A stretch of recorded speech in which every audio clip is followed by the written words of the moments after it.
దయచేసి ఈ వీడియో అందరూ చూడండన్న.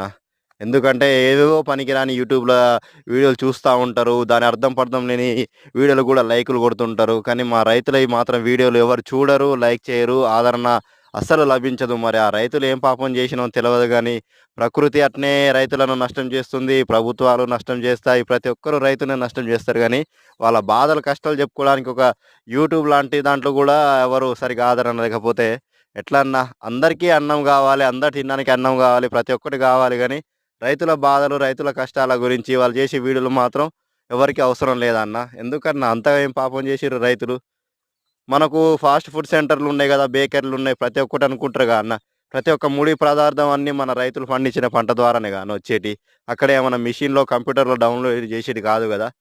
దయచేసి రైతులకు గూడా, రైతుల వీడియోలో గూడా రైతులను గూడా కొంచెం ఆదరించండన్న. ఈ వీడియో అందరికి షేర్ చేసి కొంచెం మా బాధలు గూడా చూపెట్టండన్న.